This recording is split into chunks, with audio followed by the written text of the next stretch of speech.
Hello friends, welcome back to my channel. तो आज का जो हमारा टॉपिक है लेप्रोसी है, ठीक है। तो बिना टाइम वेस्ट किए हम लेप्रोसी को पढ़ना, ठीक है। सो स्टार्ट करते हैं। लेप्रोसी क्या होती है?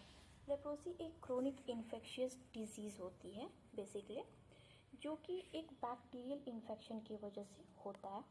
इसको हम लोग हैंसेंस डिजीज़ भी बोलते हैं। ये बच्चों में सबसे ज़्यादा कॉमनली देखने को मिलता है, ठीक है। बच्चों में सबसे ज़्यादा कॉमनली देखने को मिलता है। ये एक तरीके का क्रोनिक ग्रेनुलोमेटस डिजीज़ होती है। अब इसका मतलब क्या होता है? तो ग्रेनुलोमेटस डिजीज़ का मतलब ये होता है कि फॉर्मेशन ऑफ द ग्रेनुलोमा। जब भी किसी पर्सन को किसी भी तरीके का इन्फेक्शन होता है या कोई भी इंजरी होती है, तो जो हमारे इम्यून सेल्स होते हैं वो क्लस्टर्स बना लेते हैं उसके रिस्पॉन्स में। उसी को हम लोग क्या कह रहे हैं? ग्रेनुलोमा, ठीक है। तो ये एक तरीके की क्या है? क्रोनिक ग्रेनुलोमेटस डिजीज़ होती है। अब बात करते हैं इसके कॉजेज़ की। तो बेसिकली ये क्या है? एक बैक्टीरियल इन्फेक्शन है जो कि एक बैक्टीरिया की वजह से होता है और उसका क्या नाम है? माइकोबैक्टीरियम लेप्री, ठीक है। नेक्स्ट हम लोग बात कि जो हमारी बैक्टीरिया है उसके वो किस टाइप की बैक्टीरिया है। तो जो माइकोबैक्टीरियम लेप्री है बेसिकली एक एसिड फास्ट बैसिलस टाइप की हमारी बैक्टीरिया होती है। तो अब हम बात करते हैं कि जो हमारी लेप्रोसी है ये एक तो इन्फेक्शियस डिजीज़ है। अब ये स्प्रेड कैसे करता है? तो अगर किसी भी पर्सन को हम लोग बात करें कि उस पर्सन को कैसे ये डिजीज़ हो रहा है या इन्फेक्शन है या कैसे वो स्प्रेड हो रहा है, उस पर्सन तक कैसे जा रहा है, तो बेसिकली जो poor hygiene, poverty, over crowding, ये सारी चीज़ें उसके लिए हमारे रिस्पॉन्सिबल होते हैं, ठीक है। अब जो लेप्रोसी होती है ये बैक्टीरिया इन्फेक्शन है माइकोबैक्टीरियम लेप्री की वजह से हो रही है, राइट। तो इस बैक्टीरिया की ये एक खासियत होती है कि ये जो बैक्टीरिया लेटेंट पीरियड होता है वो 2 to 5 ईयर्स का होता है। 2 to 5 ईयर्स। और लेटेंट पीरियड इसका इतना लंबा क्यों है और ये क्या होता है लेटेंट पीरियड?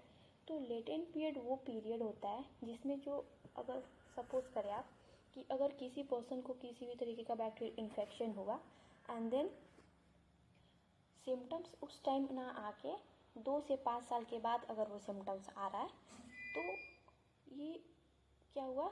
Latent period. मतलब 2 से 5 साल तक पर्सन में किसी भी तरीके कोई सिम्टम्स देखने को हमें, और उसके बाद क्या होंगे? फर्दर हमें सिम्टम्स देखने को मिलते हैं, ठीक है। नेक्स्ट हम बात करते हैं सोर्स ऑफ इन्फेक्शंस की बात करते हैं। तो सोर्स ऑफ इन्फेक्शन की अगर हम बात करें तो ये बेसिकली 3 तरीके से पर्सन को हो सकता है। पहला होता है नेज़ल सिक्रीशन, दूसरा होता है एक्टिव अल्सर्स और तीसरा होता है स्वेट। नेज़ल सिक्रीशन तो आप समझ ही रहे होंगे, जब पर्सन कॉफी करता है, वीजिंग करता है तो उसकी वजह से। दूसरा होता है एक्टिव अल्सर की वजह से और तीसरा क्या हुआ? स्वेटिंग की वजह से भी ये फैलता है। नेक्स्ट बात करें तो ये अफेक्ट किसको करता है? तो सबसे ज़्यादा ये स्किन, अपर जो रेस्पिरेटरी ट्रैक्ट्स होते हैं उनको अफेक्ट करता है। हमारी जो नर्व्स होती हैं उनको अफेक्ट करता है और भी डिफरेंट टाइप्स की डिफॉर्मिटी भी ये कॉज करता है, ठीक है। नेक्स्ट अब बात करते हैं हम इसके टाइप्स की। तो लेप्रोसी के बेसिकली 3 टाइप्स होते हैं: posse bacillary leprosy, border line leprosy और जो थर्ड वन होती है that is multi bacillary leprosy. तो पॉसी बेसिलरी का मतलब क्या होता है? Mono bacillary. दैट मीन्स जो पैचेस होंगे वो एक जगह पे एक ही होंगे, ऐसा नहीं कि बहुत सारे होंगे, ठीक है। तो इसको हम लोग ट्यूबरकुलॉइड लेप्रोसी भी कहते हैं। यहाँ पे थोड़ा सा मिस्टेक हो चुका है आपका, यहाँ पे ट्यूबरकुलॉइड होगा, ठीक है। यहाँ पे ट्यूबरकुलॉइड होगा, तो आप यहाँ पे करेक्ट कर लीजिएगा। और जो दूसरा होता है बॉर्डर लाइन लेप्रोसी होता है और जो तीसरा होता है मल्टी बेसिलरी। तो मल्टी बेसिलरी को हम लोग लेप्रोमेटस लेप्रोसी भी कहते हैं। ये एक सीवियर फॉर्म ऑफ लेप्रोसी होती है और जो ट्यूबरकुलॉइड लेप्रोसी होती है उतनी सीवियर नहीं होती है, ठीक है। तो ट्यूबरकुलॉइड लेप्रोसी क्या होती है? यहाँ पे बेसिकली जो नंबर ऑफ पैचेस होते हैं बेसिकली 0 to 5, या फिर ये बोल सकते हैं कि अगर लेस देन 5 से कम अगर पैचेस देखने को मिल रहे हैं तो हमारी ट्यूबरकुलॉइड लेप्रोसी हो जाएगी। और अगर 5 से ज़्यादा पैचेस देखने को मिल रहे हैं तो हमारी क्या होती है, लेप्रोमेटस लेप्रोसी। अब जो हमारी लेप्रोसी है ये डिटरमाइन होती है कि पर्सन का इम्यून सिस्टम कैसा है। लाइक अगर एक पर्सन है उसका इम्यून सिस्टम बहुत अच्छा है तो उस केस में हमें नॉर्मली ट्यूबरकुलोइड लेप्रोसी के चांसेस होते हैं। और अगर उसकी इम्यूनिटी जो सेल मीडिएटेड इम्यूनिटी है वो वीक है तो लेप्रोमेटस लेप्रोसी होती है। ठीक है, नेक्स्ट हम बात करते हैं बॉर्डर लाइन की। तो जो बॉर्डर लाइन लेप्रोसी होती है बेसिकली इसके फर्दर 2 क्लासिफिकेशन होते हैं। इसको बॉर्डर लाइन लेप्रोसी को हम लोग इंटरमीडिएट लेप्रोसी भी बोलते हैं। इसके 2 क्लासिफिकेशन है, पहला होता है बॉर्डर लाइन ट्यूबरकुलोइड लेप्रोसी और जो दूसरा होता है बॉर्डर लाइन लेप्रोमेटस लेप्रोसी। तो बॉर्डर लाइन लेप्रोसी में इन दोनों की, जो हमारे ट्यूबरकुलोइड लेप्रोसी हैं और जो लेप्रोमेटस है, इन दोनों के सिम्टम्स देखने को मिलते हैं और ये बेस्ड होगा कि उसकी इम्यूनिटी कैसी है। अगर उसकी इम्यूनिटी अच्छी होगी तो बॉर्डर लाइन ट्यूबरकुलोइड होगा और अगर इम्यूनिटी वीक होगी तो बॉर्डर लाइन लेप्रोमेटस लेप्रोसी हो जाएगी। ठीक है, तो ये थे लेप्रोसी के टाइप्स।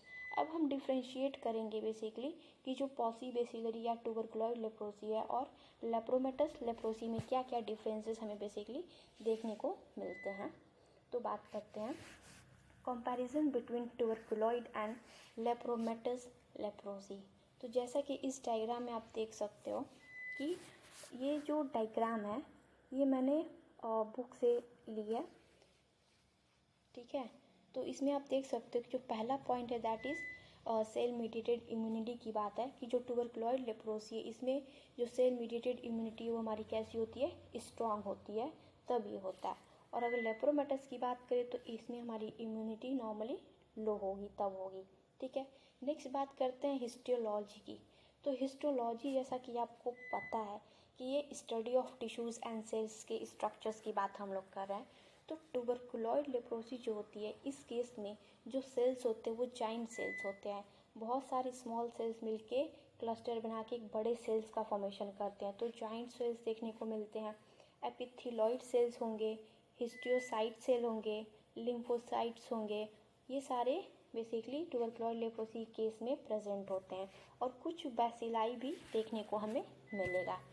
लेकिन जो हमारी लेप्रोमेटस लेप्रोसी होती है इसमें हमें बेसिलस डिस्टेंडिंग द मैक्रोफेजेस, ग्लोबी, इसको हम लोग ऐसे पढ़ सकते हैं, ये ग्लोबी एक होता है टर्म। तो इसको हम लोग क्या बोल रहे हैं, बेसिलाई डिस्टेंडिंग द मैक्रोफेजेस, ये देखने को मिलेगा। Plenty of bacilli invading the nerves, adnexa, sweat glands. ठीक है, तो यहाँ पे जो बेसिलाई होंगे जैसा कि ट्यूबरकुलोइड में देखा वहाँ पे कुछ बेसिलाई थे, बट लेप्रोमेटस में बहुत सारे बेसिलाई हैं।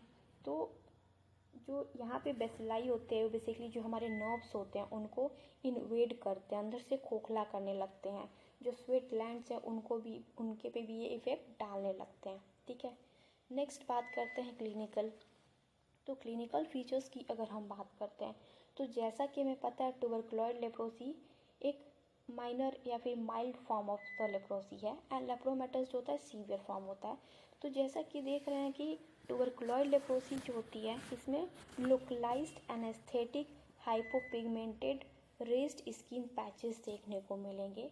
मतलब ट्यूबरकुलोइड लेप्रोसिस में जो हमारे पैचेस होंगे वो एक लोकलाइज्ड एरिया पे, एक पर्टिकुलर एरिया पे होंगे, लेकिन लेप्रोमेटस में वो जनरलाइज्ड होंगे, एक बड़े से एरिया में को कवर करेंगे। ठीक है, और साथ ही साथ यहाँ पे जो रैशेज़ होंगे वो एरिथ्रोमेटस मल्टीपल मैकुलर रैशेज़ होंगे। ठीक है, नेक्स्ट यहाँ पे हमें लिखा हुआ है क्या कि early nerve damage, nerve thickening is a characteristic features involvement of face and knows is not seen. तो ट्यूबरकुलोइड लेप्रोसी में जो सबसे ज़्यादा इन्वॉल्व होता है वो हमारी नर्व्स होती हैं। ठीक है, बट यहाँ पे फेस और नोज़ का कोई इन्वॉल्वमेंट देखने को नहीं मिलता है। लेकिन जो हमारी लेप्रोमेटस लेप्रोसी होती है इसमें हमें लियोनाइन फेसिस देखने को मिलता है और इसमें नर्व का इन्वॉल्वमेंट यूजुअली नहीं देखने को मिलता है, और अगर देखने को भी मिलेगा तो बहुत लेटर स्टेज में देखने को हमें मिलता है। साथ ही साथ यहाँ पे जो नोज़ की ब्रिजेस होती हैं वो भी कोलैप्स्ड हो जाती हैं। साथ ही साथ जो ईयर पिना होती है वो भी थिकेंड हो जाती हैं अगर किसी पर्सन को लेप्रोमेटस है। तो ये हमने बात की क्या क्या क्लिनिकल फीचर्स हैं ट्यूबरकुलॉइड और लेप्रोमेटस लेप्रोसी की। नेक्स्ट बात करते हैं प्रोग्नोसिस। तो जैसा कि हमने पढ़ा कि ट्यूबरकुलॉइड लेप्रोसी माइल्ड फॉर्म की है तो ऑब्वियसली उसकी प्रोग्नोसिस अच्छी होगी, and lepromatous leprosy severe form की है तो इसकी प्रोग्नोसिस अच्छी नहीं होती है। ठीक है, तो सबसे पहले हम इस डायग्राम के थ्रू समझ सकते हैं कि लियोनाइन फेसिस क्या होता है। तो जैसे इस आप डायग्राम में देख सकते हैं कि जो पर्सन है उसके चेहरे पे कैसे नोड्यूल्स का फॉर्मेशन हुआ है, और ये जो नोड्यूल्स है कैसे जनरलाइज्ड वे में, मतलब पूरे एरिया को कवर कर रहे हैं, राइट। तो ये है हमारा लियोनाइन फेसिस। ठीक है, नेक्स्ट हम बात करते हैं इस डायग्राम में आप देख सकते हैं कि जो डायग्राम नंबर 5.3 है इसमें जो ईयर है पर्सन का, उसकी जो पिन्ना है वो क्या है, थिकेंड हो गई हैं। ठीक है, और जो फिगर 5.4 है इसमें आप देख सकते हैं कि जो इसके पेरिफेरल नर्व्स है ये भी क्या हो रही हैं, हमारी थिकेंड हो रही हैं। तो ये कुछ क्लिनिकल फीचर्स होते हैं जो हमें लेप्रोसी के केस में देखने को मिलते हैं। ठीक है, नेक्स्ट हम बात करते हैं डिफॉर्मिटी। कौन कौन से डिफॉर्मिटीज़ जो होते हैं बेसिकली देखने को मिलते हैं लेप्रोसी के केस में। तो जैसा कि हमें पता है कि जो लेप्रोसी है वो हमारे स्किन को ही नहीं, वो हमारे नर्व्स को भी अफेक्ट कर रही है, हमारे सेंसेशंस को भी रही है, राइट। तो इसके वजह से डिफरेंट टाइप्स ऑफ डिफॉर्मिटी होना तो पॉसिबल है। ठीक है, तो अब हम लोग बात करेंगे डिफॉर्मिटी की। तो डिफॉर्मिटी में दो तरीके डिफॉर्मिटियाँ देखने को मिलती हैं। पहला होता है प्राइमरी डिफॉर्मिटी और एक होता है सेकेंडरी डिफॉर्मिटी। जो प्राइमरी डिफॉर्मिटी है ये हमारी डिजीज़ के वजह से हो रही है। लाइक अगर किसी बैक्टीरिया का इन्फेक्शन हुआ, बैक्टीरिया ने इन्फेक्शन कॉज किया, उसके वजह से जो डिफॉर्मिटी पर्सन्स में इमीडिएट हो रही है उसको हम लोग प्राइमरी डिफॉर्मिटी के केस में रख रहे हैं। बट अगर पर्सन को बैक्टीरियल इन्फेक्शन होता है, उसके वजह से उसके स्किन नर्व्स अगर डैमेज होते हैं तो उसके बाद जो फर्दर डिफॉर्मिटी देखने को मिलती है उसको हम लोग सेकेंडरी डिफॉर्मिटी कहते हैं, राइट। तो प्राइमरी डिफॉर्मिटी में सबसे पहले हम लोग बात करते हैं फेस की। तो जैसा मैंने बताया कि इसमें लियोनाइन फेसिस देखने को मिलता है, मल्टीपल नोड्यूल्स हो जाते हैं फेस पे, पिगमेंटेशंस होती है, मेडरोसिस देखने को मिलती हैं, राइट। और साथ ही साथ हमारे जो नोज़ के ब्रिजेस होते हैं वो कोलैप्स हो जाते हैं, फेशियल नर्व की पाल्सी हो जाती है और पेरिफेरल नर्व से हमारे थिकेंड हो जाते हैं। नेक्स्ट बात करते हैं हैंड की। तो हैंड में क्लॉ हैंड देखने को मिलता है because of the nerve involvement के वजह से। अगर अल्नार या मीडियल नर्व इन्वॉल्व होती हैं तो क्लॉ हैंड हमें बेसिकली देखने को मिलता है। क्लॉ हैंड में भी दो तरीके का होता है कि पार्शियल है कि पूरी तरीके से है। ठीक है, तो ये डिपेंड करता है कि कौन सी नर्व इन्वॉल्व हुई है, अल्नार हुई है कि मीडियन हुई है कि दोनों हुई है। नेक्स्ट हम बात करें तो इस यहाँ पे मसल्स की एट्रॉफी भी देखने को मिलती है। थर्ड, फुट की बात करें तो फुट में फुट ड्रॉप हो जाता है बेसिकली, और जो हमारे टोज़ होते हैं उसमें क्या होती है, क्लॉइंग हो जाती है because of the posterior tibial nerve की इन्वॉल्वमेंट की वजह से। जबकि जो हमारी सेकेंडरी डिफॉर्मिटी होती है इसमें ऐसा कुछ नहीं होता है। इसमें अगर पर्सन की नर्व्स और सेंसेशंस इम्पेयर्ड हुई हैं तो उसकी वजह से बेसिकली फिंगर्स जो होते हैं उसमें अल्सर्स देखने को मिलेंगे। जो सोल होती है फुट की उसके ऊपर भी पर्सन को अल्सर हमें नॉर्मली देखने को मिलेगा। तो ये हमने बात की कि लेप्रोसी में कौन कौन सी डिफॉर्मिटी हमें कॉमनली देखने को मिलती है। नेक्स्ट हम बात करते हैं इसके ट्रीटमेंट की। तो ट्रीटमेंट में भी दो तरीके से हमें ट्रीटमेंट की बात यहाँ पे हम करेंगे। पहला होता है कि लेप्रोमेटस के लिए क्या ट्रीटमेंट देंगे, और दूसरा होता है ट्यूबरकुलॉइड के केस में हम लोग क्या ट्रीटमेंट देते हैं।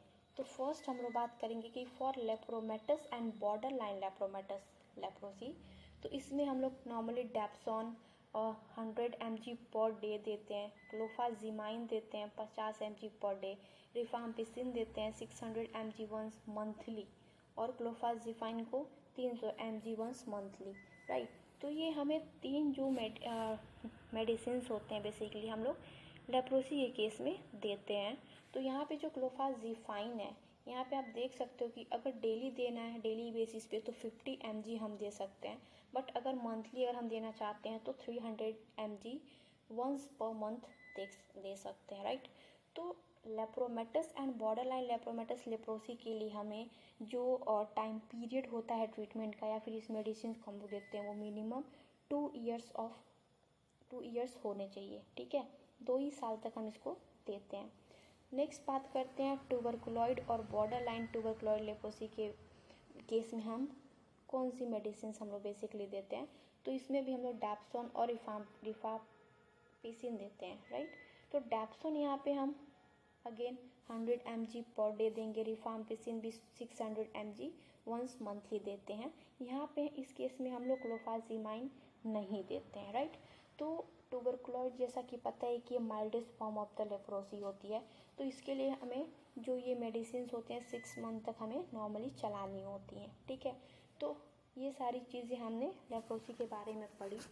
तो लेप्रोसी में बेसिकली हमारे फिजियोथेरेपी का भी बहुत इम्पॉर्टेंट रोल होता है, क्योंकि हम जैसा कि देख रहे हैं कि यहाँ पे बहुत सारी डिफॉर्मिटीज़ हैं जो डेवलप हो रही हैं हैंड में, फुट में, तो उनको करेक्ट करने के लिए हम लोग फिजियोथेरेपी भी करवाते हैं, राइट। नर्व्स के लिए भी, नर्व्स का भी इन्वॉल्वमेंट है, तो उसके लिए भी हम लोग, उसमें भी क्या होता है हमारा फिजियोथेरेपी का बहुत इम्पॉर्टेंट रोल देखने को मिलता है, ठीक है। तो ये था हमारा लेप्रोसी की टॉपिक, जिसमें हमने क्या क्या बातें की कि लेप्रोसी का इंट्रोडक्शन पढ़ा, उसके टाइप्स को पढ़ा, उसके साइन एंड सिम्टम्स की बात हमने की, देन हमने उसके ट्रीटमेंट की बात की। तो आई होप आप सभी को ये टॉपिक अच्छे से क्लियर हो गया होगा। अगर आपको हमारा वीडियो अच्छा लगा हो, पसंद आया हो, तो please like and subscribe my channel. Thank you very much.